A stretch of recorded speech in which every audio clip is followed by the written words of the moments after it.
What's going on, everybody? Welcome back to the channel, or welcome to the channel. If it's your first time, it's your boy Manta here again with another video. And today we're going to be talking about the recent news coming out of formerly known as 343 Studios, now Halo Studios. And we're going to talk about kind of this Project Foundry and what they're doing with the whole reshaping of 343 over there, what it means for the future of Halo, and then also what it means for the future of Xbox, because as we know, Xbox and Halo are one and one. They go together like peanut butter and jelly, peanut butter and chocolate, whatever you want to call it. So we're going to talk about all that today. If you are new to the channel, do please hit that subscribe button. Helps out a lot. Definitely leave a like on this video, and let's get right into it. So first, before we talk about the future, of course, we have to talk about the past, right? So for people that don't know, 343 Studios, they took over for Halo after Bungie left. So Bungie now with Sony making Destiny, if you guys are kind of young or don't remember. So Halo first came out in 2001 with Halo Combat Evolved. Then we had Halo 2 in 2004. You had Halo 3, which was considered the apex of Halo in 2007. That's where I came in. We had ODST, and then we had Halo Reach. Now, after all these immaculate video games, the studio came over to 343, and Halo was now a part of Microsoft. They bought it from Bungie and they own the property. Now, 343 Studios, they came out with Halo 4, which the campaign was really good. It started, a whole new thing versus, the Covenant just being a threat. So we got the introduction to the Prometheans, which were a new species of alien, a new threat that, Master Chief had to battle. It had all new weapons and things like that. And again, like I said, the campaign was great. But then the online, it tried to be a little too much like Call of Duty. This was the time where Call of Duty was on top when it came to online multiplayer with Modern Warfare 2, Modern Warfare 3, Black Ops, and things like that. So they tried a little bit too hard with that. Then we had Halo 5 Guardians, which was a really good online mode. People still play it to this day, but the campaign was a little interesting, we'll say, to say the least, splitting time between Master Chief and Spartan Locke, and it just didn't go too hot. And then we come to the most recent entry in the Halo series with Halo Infinite, which was supposed to come out in 2020 alongside the Xbox Series X. I mean, it's on the back of the box, so it's supposed to be a launch title, but then they tried to whip up this new campaign around it coming out to celebrate the 20th anniversary of the original Xbox, as well as Halo Combat Evolved, to come out in 2021. Now, when it came out, it wasn't feature complete. There was no co-op. There still is no split screen, couch co-op.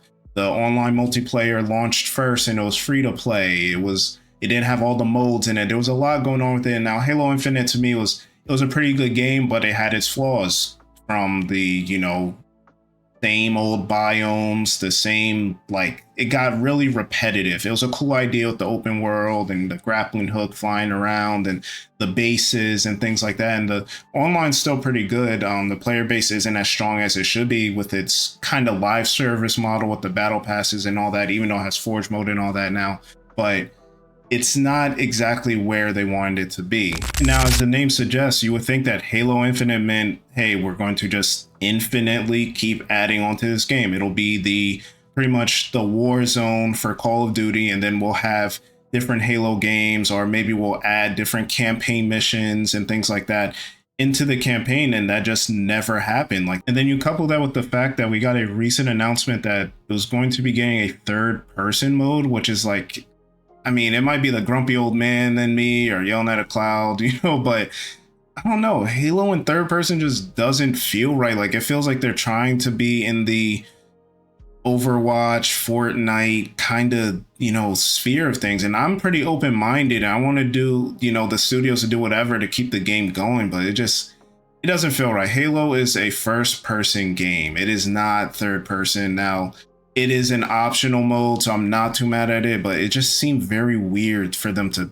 throw this feature in at this point in its life cycle. And so we kind of look at the state of Halo and where it's been up to this point, and people are saying, hey, is 343 going to lose, ownership of this thing? Because as Phil Spencer said, once we lose our way with Halo, or they lose their way with Halo, they lose their way with Xbox. And it seems like that's kind of where it's been. We haven't had a substantial hit Halo since Halo Reach was in 2010. That's almost 15 years ago at this point. And then that's where this Project Foundry kind of comes into play.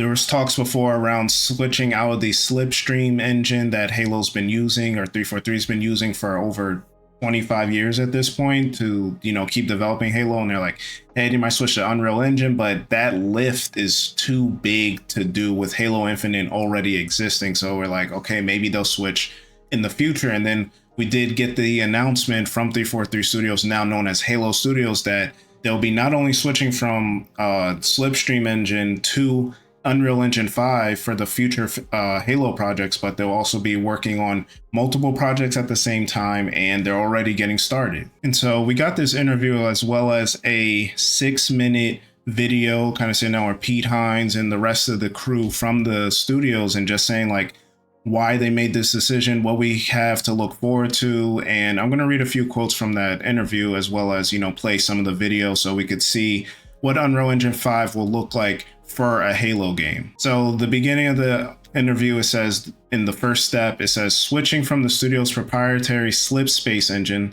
to Unreal is a key part of that change. Previously, 343 Studios needed a large portion of its staff simply to develop and upkeep the engine its games ran on. We believe that the consumption habits of gamers have changed, expectations of how fast their content is available, says Hines. On Halo Infinite, we were developing a tech stack that was supposed to set us up for the future and games at the same time. As gaming evolves and players increasingly point out how long it takes to see new games from their favorite series, the team at Halo Studios felt the need to react.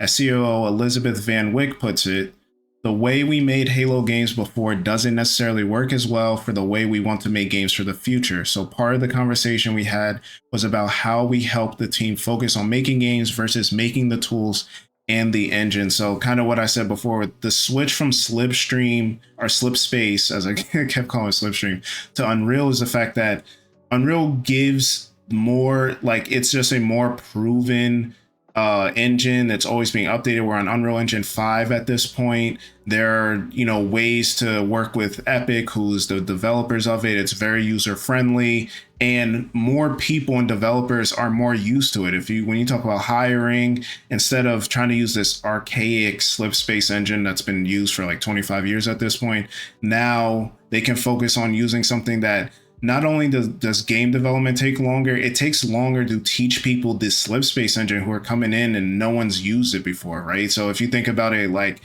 everyone uses PCs for the most part, but then you got to teach someone how to use a Mac. Obviously, that's a dumbed down version of this, but that is pretty much where they are with that. And in this other quote, Chris Matthews, who's the studio art director, he said, respectfully, some components of slip space are almost 25 years old. Although 343 were developing it continuously, there are aspects of Unreal that Epic has been developing for some time, which are unavailable to us in Slipspace and would have taken huge amounts of time and resources to try and replicate. So pretty much what I was saying when it comes down to what is the ease of use here? Do we have to keep using the same, you know, try to replicate an engine that we don't have? And then what if our engine can't do it? And there's just more, you know, proprietary use out of Unreal that they can get. And to me, that's kind of the key for this. Like, yes, we can talk about the story and how they're the narrative and all that, which is very important as well. But it also comes down to how fast they can come out with these games, right? Like, we're seeing games being announced and then they're delayed a year. Like, we talk about the cost of development, we talk about the cost of, you know, laying off people and all these types of things that happen. And this is a big step to kind of remedy that. Not only can they get content out faster, they can work on multiple projects as the studio is expanding to have become the Halo studio. It's not just 343 anymore. This is the Halo Studios, and they plan to work on multiple games at the same time. And now the other cool thing, as we're seeing these different images on screen about what the game could look like in Unreal Engine 5, is that they said they didn't want this to just be a tech demo. They said everything we built, or everything we've made, is built to the kind of standards that we need to build for the future of our games. We're very intentional about not stepping into tech demo territory. We build things that we truly believe in, and the content that we've built, or at least a good portion of it, could travel anywhere inside our games in the future if we so desire it. Heinz goes further, it's fair to say that our intent is that the majority of what we showcase in Foundry is expected to be in projects which we are building or future projects. And as you can see on the screen, that is exactly what they're trying to do. They didn't want this to just be a tech demo. This is, hey, these are actual assets, and we want to basically build this like a game. This is going to be our future of our game. You see the details on Master Chief, even though I do think he looks a little too smooth. You know, he doesn't look like he's been through war or anything, but that is the future of the game. It's not going to just be, hey, we throw this on, show you guys what we're working on. It's like, no, we want to approach this like we're making a full-on game, so we know what the future looks like. And now, while we don't know exactly what they're going to be working on next, and we might not see anything for a few years because switching over engines, and they might have started this maybe a year and a half or 2 years ago at this point, we won't see anything, I don't think, before, we'll say 2026 at the earliest. And that's going to be the end of 2026. So now that helps me transition into this, the last part of this video, which is, what does the future look like as far as the future of Xbox and Halo together? Now, we know that they're working on, they're already pretty much this generation, Xbox Series generation, you could kind of look at it as like a test run for Microsoft in the future. Like, this is a transitional period. We're seeing, you know, games going third party. We're seeing, you know, games, you know, subscription services with Game Pass and that being pushed, the cloud, the Fire Stick, all these types of things. Everything is changing for Xbox. And now when we talk about the future and we think there might be a portable system, we don't know. 2026 is looking like when we'll get this new Xbox to start off the new generation. And I think we got, they might go with the old 1-2 punch of game, maybe 1-2-3 punch, if we're being honest, of the original 3 pillars of Xbox, which is Halo, Gears, Forza. We got Halo, Gears E-Day shown off at the Xbox Showcase. That could be, we don't think it's next year. There was no date on it. That could be a launch title for this new Xbox that's coming out, or at least in that release window, first 6 months. Halo is going to be celebrating its 25th anniversary in 2026. A remake or reboot or something of Halo Combat Evolved makes sense to launch along with the system. And then maybe I think the next project they'll do is maybe a spin-off game similar to ODST or Reach, and then we'll get a full-on Halo 7 or whatever they decide to call it, maybe in 2030 or something like that. I could easily see that happening. And then, hey, at that point, Forza Horizon 5 came out in what, 2021? So 2026 will be 5 years since that game came out. I think it makes complete sense that they would try and get all 3 of these games in that window. And then you already have the Fable, your Doom, the Dark Ages, Clockwork Revolution. All these games are in the Perfect Dark. All these games are in the pipeline. So I think, like I said, this generation has been a transitional setup period for the next generation. And I know it's been just a theme and a meme with Xbox with, okay, 1 more year. This is our year. This is our year. But I think they are setting it up for 2026 onwards, that generation to be the generation. It is shaping up to be like that. That's exactly what I think is going to happen. And now, am I fully optimistic for what's going on with Halo Studios? Not necessarily. Are there some questionable things with Microsoft and Xbox in general?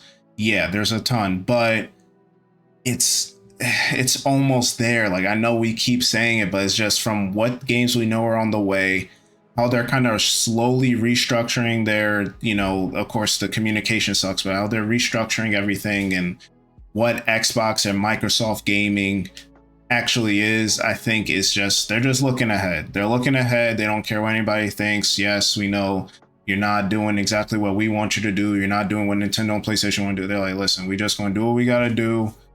And y'all either going to buy it or you're not. We making money. We're trying to do what our vision, what works for our company. And I think that's pretty much where they're headed. I think we'll see within next year, and the next 2 years are going to be, I can't even use the word pivotal, like paramount, no pun intended, with the Halo series getting canceled. That was another bad decision that I should have included earlier in the video. But We'll see. We'll see. But I'm excited to see. Like, I think, like, good or bad, Xbox always has something exciting or something for us to talk about, right? Like, they're always having something that changes the narrative or conversation when it comes to gaming. There's always something going on. Again, whether good or bad, hopefully there'll be more good than bad. But you guys let me know in the comment section below, what do you think about this new rebranding Halo Studios? What we think of the future of Xbox and Halo as a whole, and what we're going to see from the team? Y'all let me know in the comment section below. Leave a like on this video, subscribe if you have not already, and I will catch you on the next video. Peace.